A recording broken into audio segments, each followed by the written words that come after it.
नमस्कार। BA part first के topic Manu, राजपद पर मनु के विचार पर आज हम चर्चा करेंगे कि मनु ने राजपद पर क्या अपने विचार व्यक्त किए हैं।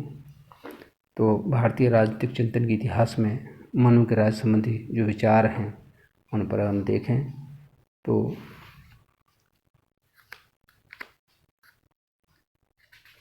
मनु ने राजा के जो दायित्व हैं, राजा के जो कर्तव्य हैं, उनको उल्लेख किया है और मनुस्मृति में राजा के देवी होने का निर्देश को सत्ता माना है। राजा को उसने ईश्वर सत्ता माना है और ये कहा कि जो राजा है उसमें अग्नि, वायु, जल, सूर्य, इनके क्या है कि जो है 8 देवभूषण से मिलकर एक राजा का निर्माण होता है। इसलिए राजा को उसने देवी स्वरूप माना है। राज्य की उत्पत्ति, राज्य के स्वरूप, राज्य के अधिकार, दायित्वों का विवेचन मनुस्मृति में मिलता है, जिसमें राजतंत्र के देवत्व के सिद्धांत को तो स्वीकार किया गया है लेकिन देवी अधिकारों का विवेचन नहीं किया गया है। राजा के कर्तव्यों और दायित्वों ने राजतंत्र के देवी सिद्धांत को अर्ध सिद्धांत बना दिया है। मनुस्मृति में वर्णित राजतंत्र के देवत्व के सिद्धांत के विवेचन हम कर सकते हैं। राजा राजपद की उत्पत्ति, मनुस्मृति में विश्व के प्रथम राजा अथवा राजपद की प्रथम उत्पत्ति के बारे में देवी सिद्धांत को स्वीकार किया गया है। मनुस्मृति इसके 3 वर्णन मिलते हैं। प्रथम यह है, जब लोक में सर्वत्र अराजकता फैल गई और भय उत्पन्न होने के कारण भगदड़ मच गई, तब उसकी रक्षा करने के लिए प्रभु ने राजा का निर्माण किया। नंबर 2, ईश्वर ने राजा का निर्माण इंद्र, वायु, यम, सूर्य, अग्नि, वरुण, चंद्रमा तथा कुबेर के अंशों से किया है। इतने देवताओं के अंश से राजा का निर्माण हुआ है। ईश्वर ने राजा के निर्माण से पहले दंड का निर्माण किया, जो वास्तव में राजा है, धर्म है और दंड के भय से ही अपने भोगों को प्राप्त करते हैं। मनुस्मृति में उपलब्ध उपयुक्त विवरण से स्पष्ट है कि मनु ने राजा को उत्पत्ति के देवी सिद्धांत को स्वीकार किया। इस संबंध में उन्होंने निम्नलिखित बात बताई। प्रभु ने लोक की रक्षा के लिए राजा का सृजन किया है। प्रभु ने 8 देवांशों से राजा का निर्माण किया है।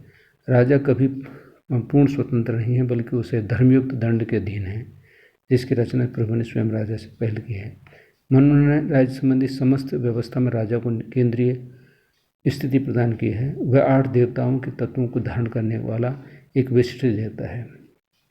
नंबर अगला, राजा के दायित्व। मनु ने राजा की उत्पत्ति के संबंध में जिस दिव्यता का संकेत दिया है वह पाश्चात्य राजा की दिव्य सत्ता की धारणा के समान नहीं है। मनु शासन की निरंकुशता का समर्थन नहीं करते, बल्कि मनु द्वारा राज्य संस्था के साथ जो दिव्यता संयुक्त की गई है वह स्वयं राज सत्ता की दिव्यता है, राजा की नहीं है। फिर भी मनुस्मृति राजा की दिव्यता को उसके दायित्वों के रूप में परिभाषित किया है। राजा के क्या क्या दायित्व हैं? प्रजाजन की रक्षा करना राजा का दायित्व है, प्रजा पालन एवं प्रजा कल्याण संबंधी कार्य, समाज व्यवस्था की रक्षा का कार्य, आर्थिक जीवन के नियमन व संचालन का कार्य, प्रशासन व्यवस्था का संचालन व नियंत्रण करना, न्याय संबंधी कार्य और अंतर्राज्य संबंधों का संचालन करना। उपरोक्त विवरण से स्पष्ट है कि मनुस्मृति राजा की उत्पत्ति के संबंध में दिव्यता का उल्लेख तो करती है, किंतु इस उल्लेख मात्र को राज्य की देवी उत्पत्ति के व्यवस्थित सिद्धांत की संज्ञा नहीं दी जा सकती, क्योंकि इस दिव्यता को शासक के लोक कल्याणकारी दायित्वों की पात्रता के रूप में परिभाषित कर दिया गया है। शासक पर नियंत्रण। मनु ने राजपद या शासक की निरंकुशता के विचार का समर्थन नहीं किया है। उसने राजा पर अनेक सैद्धांतिक, संस्थागत तथा व्यवहारिक नियंत्रण लगाए हैं। मोटे रूप से कई नियंत्रण हैं, जैसे शासक पर नैतिक व सैद्धांतिक नियंत्रण, शासक पर संस्थागत व्यवहारिक नियंत्रण। शासक पर नैतिक नियंत्रण कौन कौन से हैं? नंबर 1, धर्म। मनु ने शासक को धर्म के अधीन माना है। मनु के अनुसार परमार्थम की अवहेलना करने से शासक दिव्यता से गिर जाता है। इसके अतिरिक्त प्रजा के व्यवहार में भी धर्म को सुनिश्चित करना शासक का पवित्र कर्तव्य है। अगला है दंड नीति। मनु ने शासक पर दूसरा प्रमुख नियंत्रण दंड का लगाया है। मनु ने लिखा है कि दंड ही समस्त प्रजा पर शासन करता है। धार्मिक कार्यों का संपादन भी दंड के भय से ही किया जा सकता है, अतः दंड को ही धर्म माना जा सकता है। तो धर्म और दंड एक तरह से संप्रभुता के ही रूप हैं।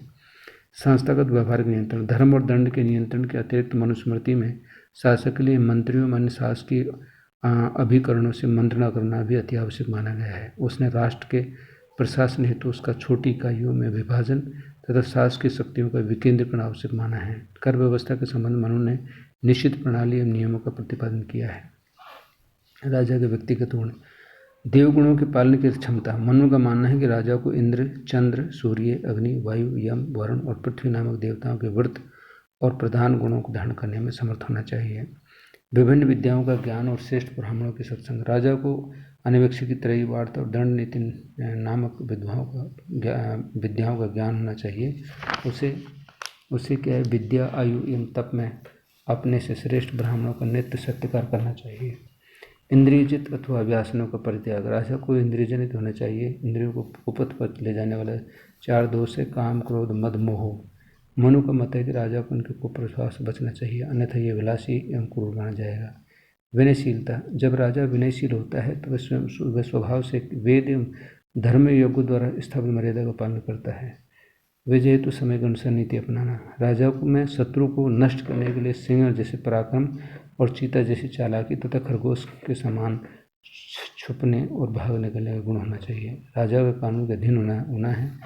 मनुस्मृति राजा को कानून के अधीन बनाया गया है।